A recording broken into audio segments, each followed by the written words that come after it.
There is a moment every morning that most women ignore. It happens quietly, almost automatically. You stand in front of the mirror. You choose what to wear. You touch your face. You decide how visible you will be today. And it seems small, practical, routine. But psychologically, this moment is powerful. Because getting ready has nothing to do with appearance.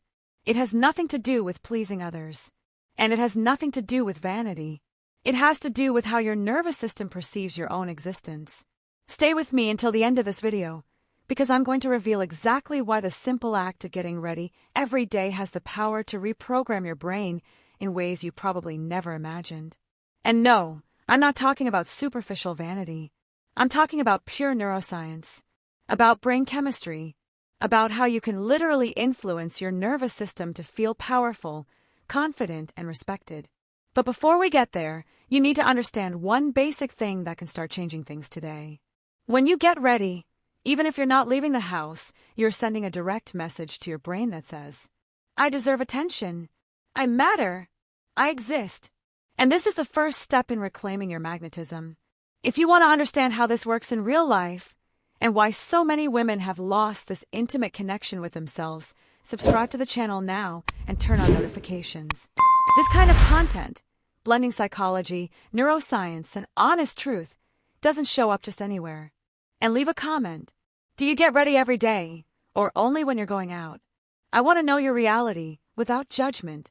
Now let me ask you a deeper question. When was the last time you truly saw yourself in the mirror? Not just looked, but really saw yourself. Because for many of us, there is a specific moment when we stop doing that. And understanding how we got here is the first step toward finding our way back. Let me tell you exactly how this unfolds, because it's never sudden.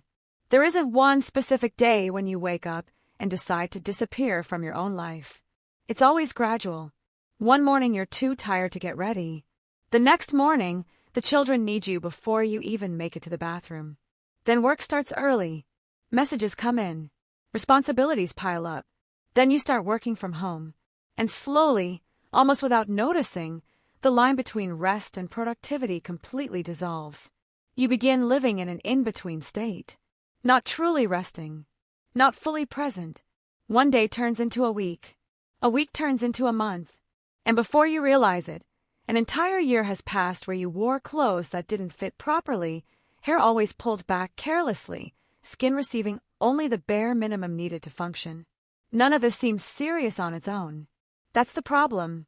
Each choice feels too small to matter. Each day feels too harmless to cause damage. And the story you tell yourself is that you're being practical, efficient, focused on what really matters. But here's the truth that may feel uncomfortable to hear. You're not being practical. You are withdrawing. Not dramatically. Not all at once.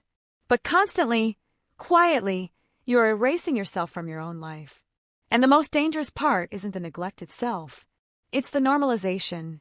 You convince yourself it's fine because no one is watching. Because you're not going out. Because no one is going to see you today. But someone is watching. You are. And you are the most important witness of your own existence. And what makes this even more serious is that we're not just talking about habits. We're talking about how the brain quietly rewires itself. Let me explain what happens neurologically when you repeatedly neglect yourself. Did you know your brain has something called neuroplasticity? It means your brain learns through repetition, not intention. Every time you repeat a behavior, you create and strengthen a specific neural pathway. Think of it like a trail through a forest. The more you walk it, the clearer it becomes. Easier to follow. More automatic. So when you repeatedly neglect yourself, when you choose not to get dressed, not to care for your skin, not to look at yourself with any kindness, you're not just skipping self-care. You are teaching your brain something. You are training your nervous system to understand that you are not a priority, that you can be placed second, then third, then last. And the brain believes what is repeated. This neural pattern doesn't stay confined to how you see yourself in the mirror. It spreads quietly, like water seeping into a foundation. It affects your relationships, your work, your boundaries, your ability to say no, the way you allow others to treat you. Because if you don't treat yourself as a priority, the world learns to do the same. This is not vanity. This is emotional survival. It's your brain receiving consistent data about your worth and adjusting your entire nervous system accordingly. And these adjustments don't stay only in your mind. They manifest physically in ways you probably no longer notice. When you neglect your appearance day after day, your body interprets it as a signal of low status and low safety. Your posture changes without you realizing it. Your shoulders drop. Your chest collapses. You begin taking up less space. You move through the world like someone trying not to be noticed. Your cortisol, the stress hormone, often remains elevated because your nervous system believes you're in survival mode, not in presence, not in expansion. Meanwhile, dopamine and serotonin, the neurochemicals linked to motivation, pleasure, and vitality, begin to decline. You feel worse, so you care for yourself less. And because you care for yourself less, you feel even worse. This is the cycle, a silent, self-feeding cycle. One that doesn't start with a lack of self-love, but ends there. But here's the most important point of all. This cycle can be broken, and it begins to break the moment you understand that self-care is not superficial. It is neurological. It is chemical. It is structural. It is the foundation of how you experience yourself inside your own life. But I know what might be going through your mind right now. If it's that important, why has no one ever told me this? Why was I always taught the opposite? Because you were sold a narrative, a dangerous narrative. And before we move into the practices, you need to understand exactly what that myth is. Many of us were taught a very specific story. The idea that caring about your appearance is superficial. That real value comes only from the inside. That beauty fades, so why invest in it? And while inner qualities absolutely do matter, that narrative created a devastating blind spot because it ignores something fundamental about how humans work. The way you present yourself on the outside is not separate from how you feel on the inside. They are connected, deeply, through almost every circuit of your nervous system. When you dress with intention, when you take care of your hair, when you choose a color that brings life to your face, something immediate happens in your brain. You activate regions associated with self-worth, reward, emotional safety. You release oxytocin, the hormone of care and connection. Because you're treating yourself the way you would treat someone you love. You release dopamine, because you are giving yourself a tangible reward. You release serotonin, because you're signaling to your nervous system that you are safe, and that you are valued. This is not vanity. This is chemistry. This is how the human brain works. And when you understand that, something shifts deeply. You realize that getting ready every morning is not about meeting external standards. It's not about pleasing anyone. It's not about competing. It's about sending yourself a basic and powerful message. I matter. I exist. I deserve to be present in my own life. And one of the most immediate ways that message is transmitted doesn't even involve conscious thought. It happens through the body. Here is something many people were never taught. Your physical posture sends direct signals to your brain about how you should feel emotionally. When you're in loose, shapeless clothes, with rounded shoulders and your head down, your brain interprets that as a threat response. It assumes you're trying to protect yourself, hide, reduce your presence. But when you stand tall, when you wear clothes that actually follow your body, when you lift your chin and take up space, your brain receives a completely different message. Confidence, safety, presence. And that change isn't only internal. It changes how you speak, how you move, how you enter a room, how you position yourself in conversations. And people notice it immediately, because more than 80% of human communication is nonverbal. So when you neglect your appearance, you're not only affecting how you feel, you're influencing how the world responds to you. And nowhere does this become more visible than in intimate relationships. This is delicate. It may be uncomfortable to hear, but it matters too much not to be said. Now we need to talk about something uncomfortable, but true. When you stop taking care of yourself, you become less visible inside the relationship. And before that sounds like blame or accusation, let me make this clear. This is not about the partner. This is about the dynamic that forms when you disconnect from yourself. Attraction requires fuel, and that fuel is not physical perfection. It is vitality, presence, living energy. When you're constantly too exhausted to care, always in worn-out clothes, always choosing to be invisible. You don't lose value, but you lose signal. You stop communicating that you are there as a whole woman, and you start being perceived only as a function, the one who organizes, who takes care of everything, who manages the home. And when that shift happens, desire doesn't disappear suddenly. It dilutes. The connection weakens. Intimacy becomes automatic, then rare, then absent. But here's the most important truth of all. When you neglect yourself, the first person who stops desiring you is you. You stop seeing yourself as desirable. You stop touching your own skin with care. You stop feeling pleasure in living inside your own body. And if you are not connected to your own vitality, how could someone else be connected to it? You can't offer what you've shut down.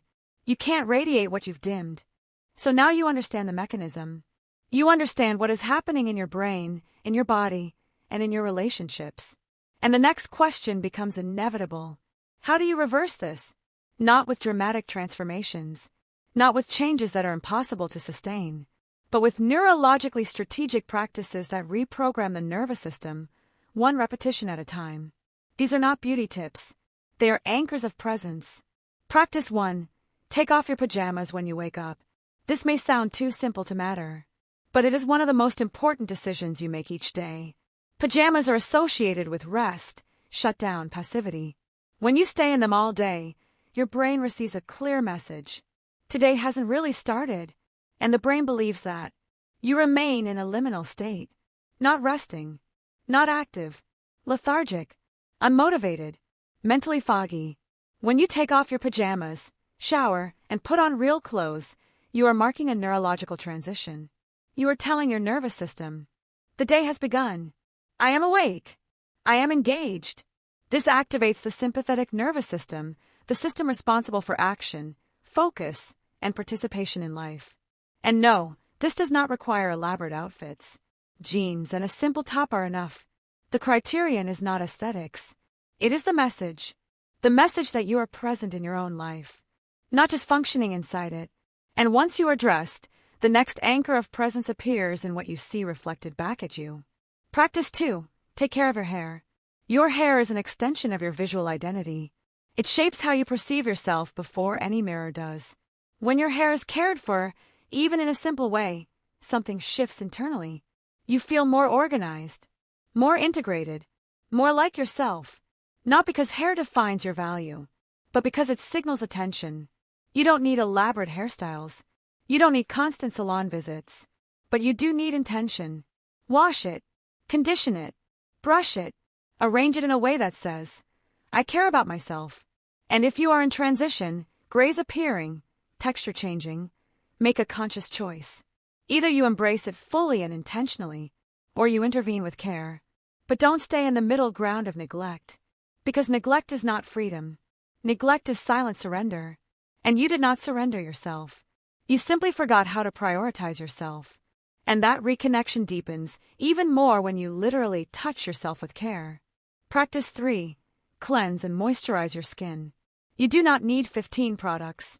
You need 2 habits: cleansing and moisturizing, morning and night. Your skin is the largest organ in your body. It feels, it responds, it records. And when you care for your skin, something much deeper happens. You touch your own face with gentleness, with presence, without rushing. That creates a micro moment of connection with yourself. Think about this for a moment. You touch other people constantly. You care. You adjust. You soothe. But when was the last time you touched yourself with real tenderness? This simple gesture reconnects you to your body. It reminds you that you are not just a function, not just someone who fixes things. You are a woman with a body that feels, responds, and deserves care. And it doesn't have to be expensive. Basic cleanser and basic moisturizer work beautifully when used consistently. The power is not in the product. It is in the regularity, in the daily repetition of the message, I take care of myself. And there is one small visual detail that can completely transform how you perceive yourself. Practice 4. Add color to your lips. Lipstick, gloss, tinted lip balm, something that brings life to your mouth. Why does this matter? Because the mouth is the center of the face. It's where attention goes when you speak, When you add color, you become more visible, more present, more alive, and this has an immediate psychological effect. When you look in the mirror and see color on your lips, your brain registers vitality, engagement, energy. That perception triggers a positive neurochemical cascade. You feel better almost instantly, not because you look prettier, but because your brain interpreted that signal as presence. It's a direct shortcut to the nervous system, and it works repeatedly. And finally, there is one choice that communicates presence before you even say a word. Practice 5. Wear clothes that have shape. I am not asking you to wear uncomfortable clothes, not restrictive ones, not provocative ones. I am asking you to stop hiding. Oversized, shapeless clothes erase the body. They deny curves. They deny physical presence. And unconsciously, they communicate. I don't want to be seen. I want to disappear. Who receives that message first? You. Then the world. Wear clothes that acknowledge that you have a body, that respect your shape, that signal intention. This is not exposure. It is recognition. You don't need to show too much. But your clothes need to say, I am here. Now, this is where many women get stuck. Not because they don't understand, but because emotional resistance appears. So before you start tomorrow morning, we need to name these resistances, one by one. Because if you don't face them now, they will sabotage you within the first week. I don't have time. You're probably thinking this right now. The kids need you. The house demands attention. Work drains your energy. And it feels like there's nothing left for you. But here is the truth that may feel uncomfortable. You make time for what you prioritize. If you have time to scroll on your phone, you have time to moisturize your face. If you have time to watch television, you have time to choose your clothes with intention. If you have time to mentally torture yourself with everything you're not doing, you have time to do something concrete for yourself. This was never about time. It's about priority. It's about whether you truly believe you deserve care. And that is a question that requires brutal honesty. Because if you continue placing yourself last, you will continue feeling exactly as you do now. Invisible, exhausted, faded. No one is coming to rescue you from this. No one is going to force you to take care of yourself. This decision is yours. And along with the excuse of time comes an even more dangerous form of postponement. I'll do it when you lose weight, when you make more money, when the kids grow up, when work calms down, when you finally feel better about yourself.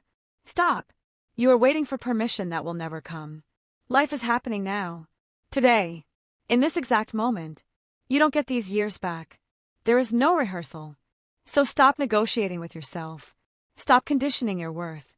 Start today. With what you have. Where you are. As you are. Imperfect action creates change.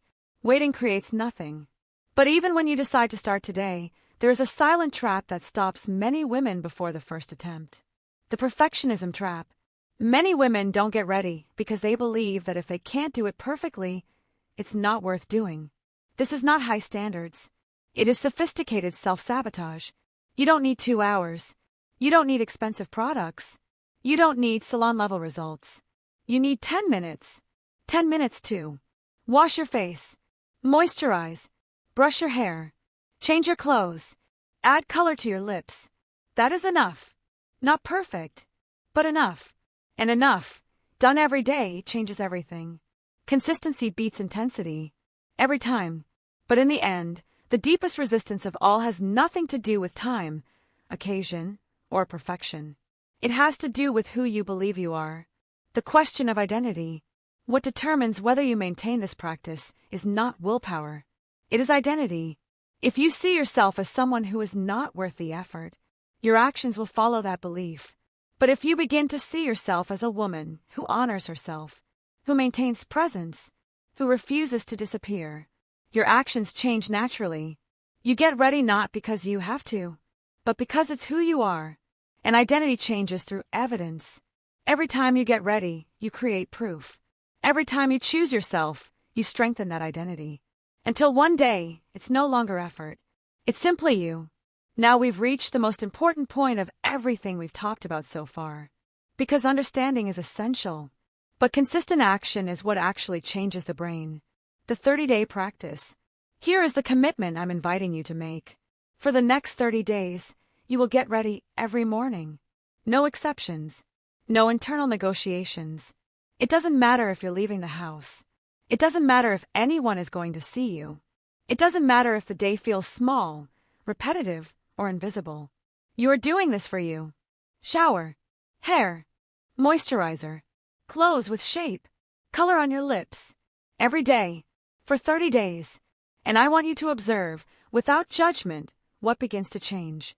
Notice how you feel throughout the day. Notice how you move through space. Notice your posture, your energy, your willingness to speak, to ask, to set boundaries. Also notice how people respond to you in subtle ways. Because 30 days is enough time for something fundamental to happen in the brain. It's enough time to begin forming a new neural pathway. It's enough time to start reprogramming how your nervous system understands your value. Not because you thought differently, but because you acted differently. And the brain believes what is repeated. Now, there is an additional tool that can deeply accelerate this entire process of reconnection. It's simple, but powerful. And most people never do it because it feels too uncomfortable. The mirror practice. Every day, after you finish getting ready, stand in front of the mirror. Look directly into your own eyes. Not at your hair, not at your skin, not at the details, into your eyes, and say something kind to yourself. It doesn't need to be elaborate. It doesn't need to sound perfect. Just something simple and true in that moment. You look good today. I'm proud of you for doing this. You deserve good things. Or any phrase that doesn't feel false to you. At first, this may feel strange, uncomfortable, even ridiculous. You may feel like laughing, or looking away, or quitting. Do it anyway, because every time you hold your own gaze and speak with kindness, you are creating something new. You are building a neural pathway of self-acceptance, of self-worth, of self-compassion. And when those pathways are reinforced daily, they profoundly change how you see yourself. And when perception changes, behavior changes with it. So you may be wondering what will actually happen over the next 30 days. Let me give you a realistic picture based on patterns I see again and again. What will really change? In the first week, the changes are subtle. You may notice your energy feels different, that you stand a little taller, that you're more present in simple conversations. Nothing dramatic, just different. In the second week, something begins to shift externally. The people around you start responding differently. Your partner may look at you a little longer. Your children may comment on something. Strangers may hold eye contact more often. Not because you became someone else, but because you began emitting presence. By the fourth week, the change is internal. You won't fully recognize the woman who started this process. Not because your appearance changed dramatically, but because you reconnected with a part of yourself that had been dormant. The part that knows you matter. That knows you deserve to be seen. That knows you were not meant to live in the background of your own life. This is not magic. This is applied neuroscience. It is consistent action creating real changes in brain chemistry, posture, and identity. And now, before we close, I need to tell you what all of this is really about. Because at the core, we are not talking about self-care. We are talking about something much bigger. The deeper truth. This is not about clothes, not about hair, not about appearance. It is about reclaiming your existence. Every day you get ready, you are making a silent declaration. You are saying, I am here. I am present. I am not invisible.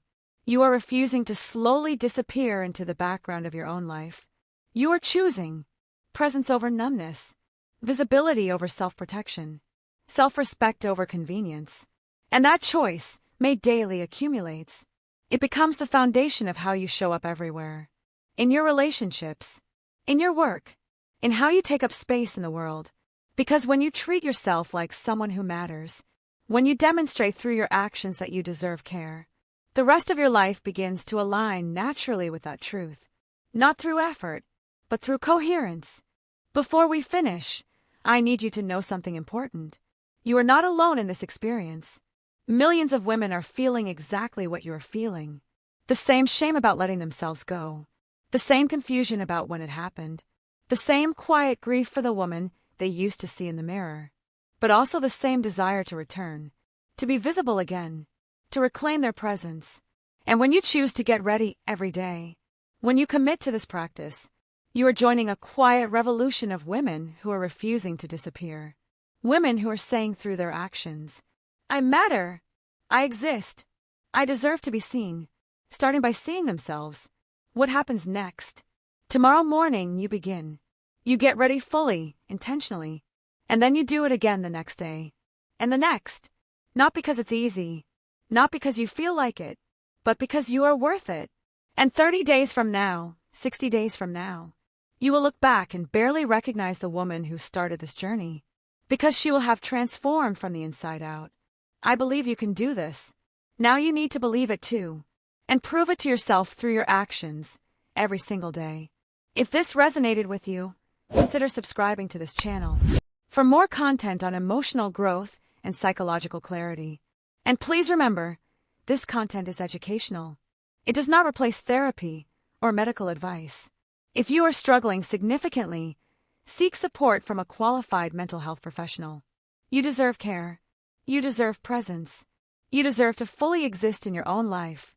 And that begins by making sure the first person who truly sees you every day is you. Let me leave you with something important. If this video helped you see yourself more clearly, if it gave you language for emotions you've been carrying quietly, and if you feel ready to go even deeper into your emotional development, I've created a practical guide to emotional self-mastery to support you beyond this video. It was designed to help you regulate your emotions, stop overreacting or oversharing, and build inner stability step by step at your own pace. Not through pressure, not through perfection, but through understanding and consistency. You'll find the guide in the first pinned comment below.